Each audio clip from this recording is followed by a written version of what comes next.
Hello, everybody. Good morning. This is Maurice Washington over here with Executive Talk.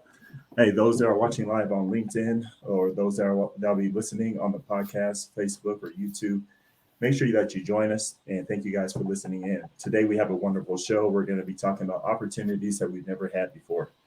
Last month with Doug Carpenter, what we did is we talked about tax and all the complexities that are now happening. What we learned in that conversation is that there's still opportunities out there, and that's what we're going to talk about today. So first of all, let's go ahead and how you doing, Doug? I am doing well. Hope the audience is also doing well. All right. How's tax season going for you so far? It's busy as always, and this year has more complexities than ever, although we say that every single year, but it is true. That's true. And as we were alluding to last month, as we were talking about just the amount of changes, are you starting to, how are those changes starting to shift now that we're in March, end of March right now? Are they starting to shift and kind of level out? Well, what really happens is you wind up with the corporate taxes that are due or extensions that are due as of March 15th, and then you have the April 15th, which is all the personals. The two really combine to be one. Everyone needs to have their corporates done in order to get their personals done if they own a company. Sure. And so there's a big rush. It doesn't just end on March 15th. There's a big deadline there, but we continue to face time crunches through April. That makes sense. Well, then let's get into the fun stuff, because again, in our conversation, we had talked about opportunities that we've never seen before, and we're talking about some of the credits that are available. But let's talk about kind of the time frame, because 2021 left a particular time frame. A lot of things have transpired, and COVID is one of them. And within COVID, what we have seen is we've seen a lot of businesses go out of business. And I want to go ahead and share an article with everybody. We have this article right here from the Wall Street Journal.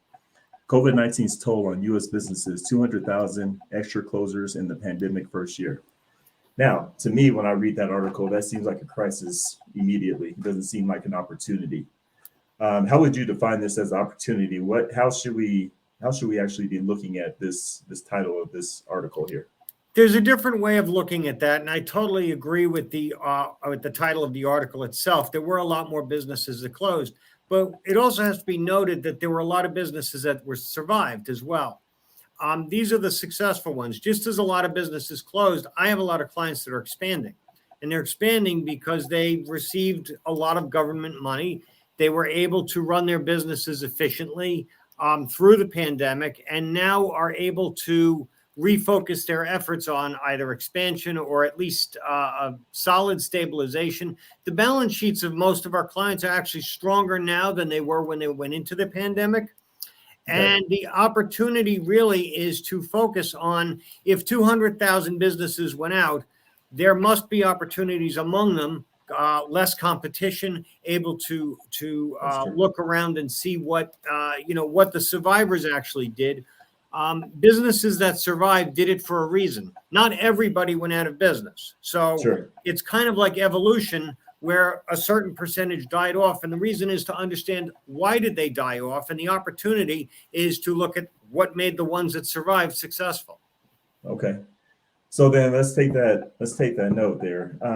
As an opportunity, do you feel like all those businesses were prepared for this pandemic? Do you feel like a lot of business owners are pandemic ready? Because COVID-19, I don't feel like is our only pandemic. It seems like life in general, there's always going to be something coming up.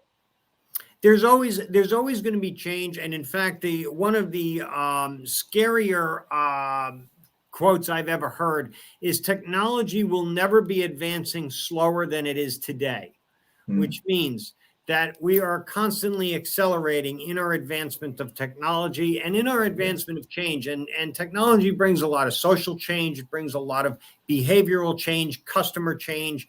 These are your opportunities to look at to see where the trends are going and address these changing business requirements that your competitors may or may not be. Now, as far as to answer your question, in the pandemic, a lot of the businesses that we've seen were from businesses that weren't very well organized, that may have not been strong going into the pandemic. They might have closed anyway. This just accelerated what was a bad situation. But I can tell you that all the ones that survived, and actually every one of our clients survived. We went in with 160 businesses and we came out with 160 businesses. It was every location at every one of our clients survived. But we weren't responsible for all of that, but in many instances we were, because we went in, they were very well prepared for this pandemic. Not that we knew it was coming, not that anything else, but there are business rules and business guidelines that you want to have: a certain amount of cash on hand, certain amounts of lines of credit, and also ways of addressing things when a crisis happens. Can't tell you what the next crisis will be, but I tell you at some point there will be. But preparing for it is almost exactly the same. That makes sense. And I want to go to this article right here because they're talking about they're talking about 6 common traits that people that made it through the pandemic are that they had that allowed them to make it through. And here's one of them right here. They said flexibility, good communication, social responsibility, resourcefulness, also creativity, and empathy. And so those are the top 6 common traits. They said help some of these business owners, help some of the people that have not had to go out of business make it through.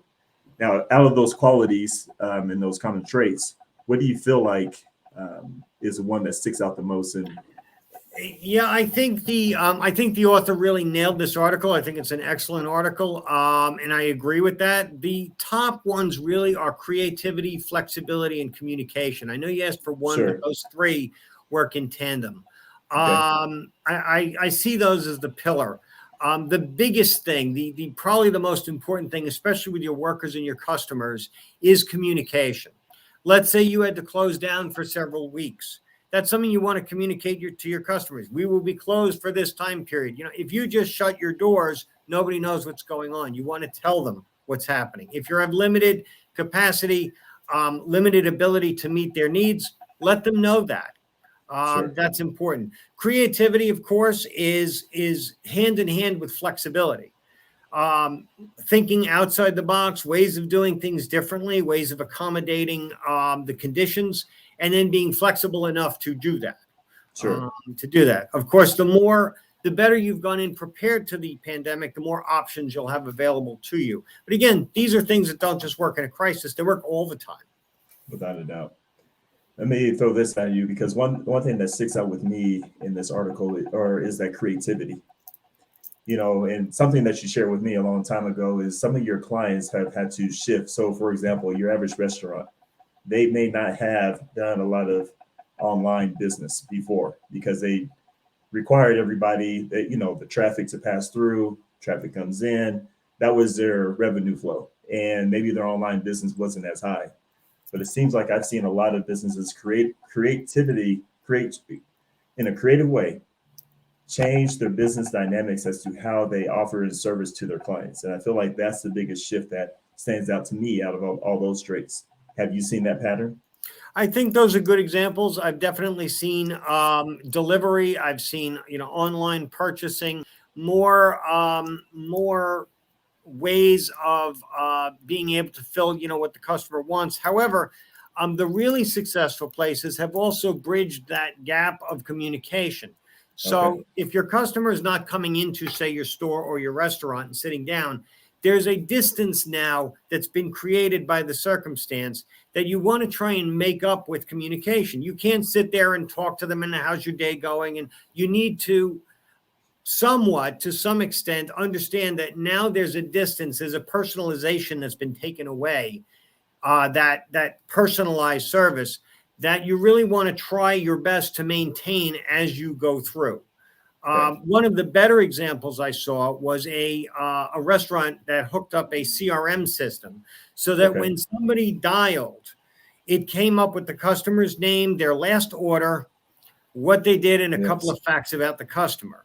So you could pick up the phone and say, hello, right from the get-go. Is this Mr. or Mrs. So-and-so? You talk to them. Last time you had the spaghetti with meatballs, was it good? Did you like that? You want to get that again? Or they really feel like you know them. And that's a way of accommodating that type of thing. In fact, they get a feeling that you know them better than when they used to come in and you kind of didn't know this about them. And speaking of that communication, it goes along with customer service as a whole. It feels like there's another opportunity to enhance your customer service during this time frame. There is. Again, that's thinking outside the box. It's requiring a little bit of an investment in there. But this is something that is having that flexibility, is adding that, thinking of the creativity. I mean, it's really the three pillars that we just mentioned. It's communication, creativity, and flexibility. Okay. All right. So let's take those three pillars right there, and let's take it back to the employees, the office space, the culture. Right now, the Great Resignation is top of mind.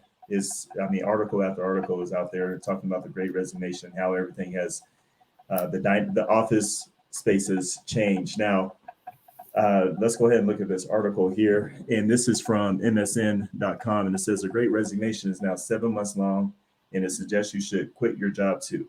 So now, that's ultimately for business owners, that's an alarming article, right? People are panicking because they're like, oh, and, the first initial response is always more pay.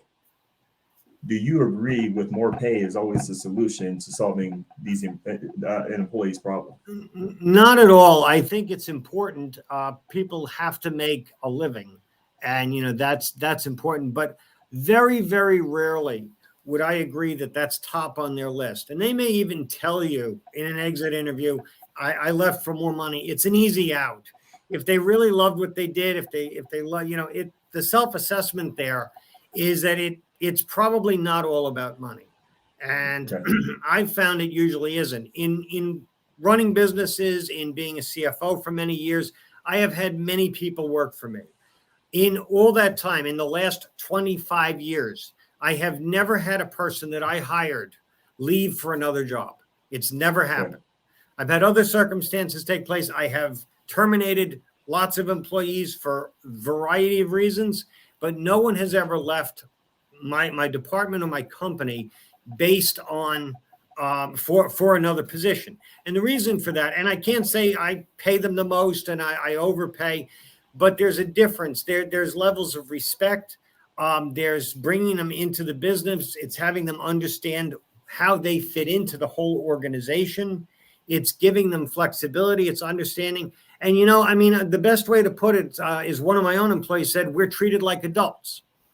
And unfortunately, not everybody can handle that. Some people need the time clock and be watched every second. And I get that. And if they're not the right employee. Sure. But when you get the right employee and you treat them like adults with respect and give them time when they need it, they'll move mountains for you. That makes sense. Here's what I want to bring up in this conversation. It really clicked for me.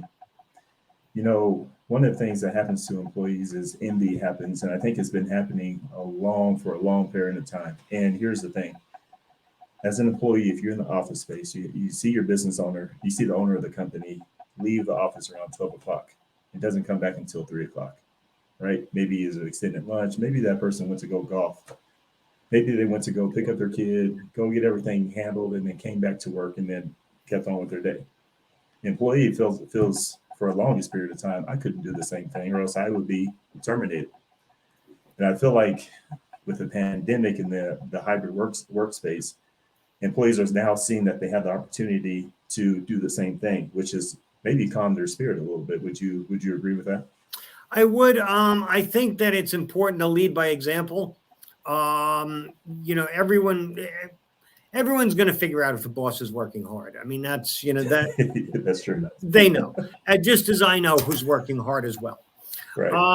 And I think it's really important that you can't have a double standard, and I've seen that. If you really want to kill morale quickly, that's a great way to do it, is to have that double standard, whether it applies to you or your favorite person in the office or whatever else. Now, I've had people that they will be strictly 9 to 5. That is what they do. They come in, they're 4:59, they're tying their shoes, they're running shoes to head out the door, and that's fine. When they need time off, They have personal time, they have vacation time, whatever else, and that's what we apply. But you also have people that will put in tons of hours. They'll come in a weekend, they'll do other things. And these are not the people that you count hours and minutes and everything else. When they need to go out and do something, you let them do it, because you're probably going to get a 3, 5, or 10-to-1 return on that. That's the type of employee. It creates a good work environment. But if you do have a double standard, people do, and there may be necessary, you have to make sure that is communicated. There's that key word again, that it's communicated. They understand, listen, you come in at 9, you leave at 5, and we love you for it. That's what you do. And that's why we don't let you go without, taking that extra time out, and someone else has kind of more flexibility to do that. But but as a boss, you have to apply what you do to your workers. And I feel like that's the missing link.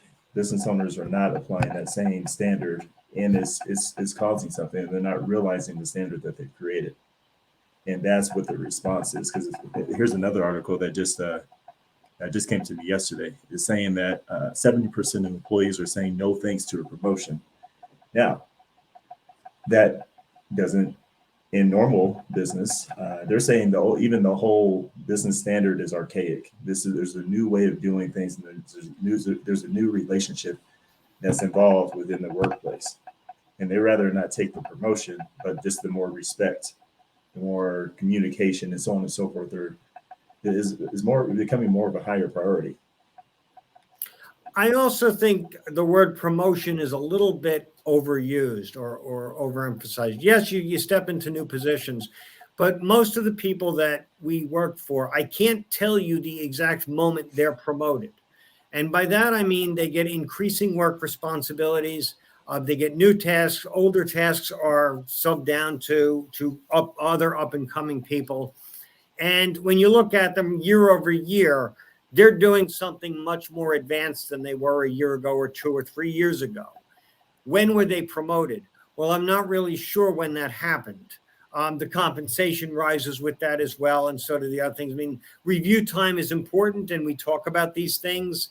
But what I really like is kind of a promotion after the fact, where I change your title, but you're already doing the responsibilities of that. And part of that too, when you do that, is you're expanding people. This is part of the respect, but also giving people the opportunity to function at their best, to give you their best work, and not pigeonholing them into some people. That's what they want, and that's what they respond to. They're not looking for anything more, and that's fine. We need people like that.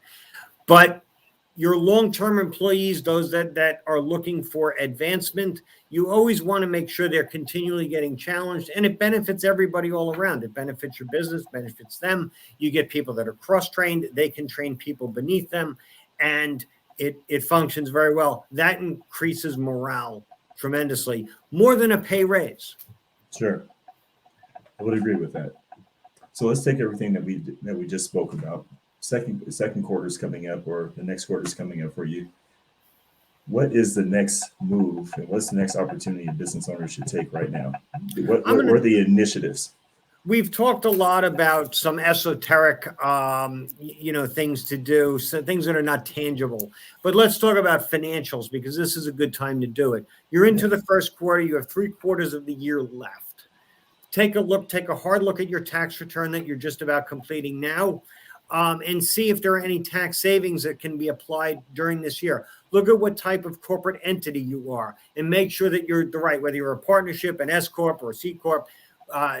Is that benefiting you for the next year upcoming? Is that, are these things that you should be considering? What moves can you make, and what changes can you implement over the next few months that will increase your business, will increase what you do, and what you are? So it's time really to do some planning. I usually like a year-end planning in particular. As you go into the new year, you've got this big plan. But if you've done that step, then it's a look at how you've performed in the last 3 months. And if you haven't even gone in with a plan, just ask yourself, have I met my expectations? Have we done this? And what do I need to do to meet my expectations over the course of the next 9 months? I like that. I want to go ahead and chime in on that. the word that's coming to me as you're speaking is the word evaluate. Take Yes. this time to evaluate everything. We just talked about communication, your creativity. Have you adjusted? Have you made an extra move? Is there something that you're not looking for? One thing I love about you as a business owner, Doug, is you've evaluated and moved on opportunities throughout last year in order to really thrive in this time frame, Yeah, and it's showing up today. we at our firm had our best year ever last year, and this Yeah. year's going to surpass last year. But it didn't happen by itself. It happened with the things that we said: communication, creativity, flexibility, seeing what was out there, and most importantly, meeting our customers' needs, figuring out what it is, not telling them what it is, but finding out from them what is it that you need, and then meeting those needs. Yes. And with that evaluation, take that to the next level here and think about your customer service. Think about all your process. Think about your customer service with your employees. Are they satisfied, or do you still treat them the same way as if they have no voice, or as if they don't know?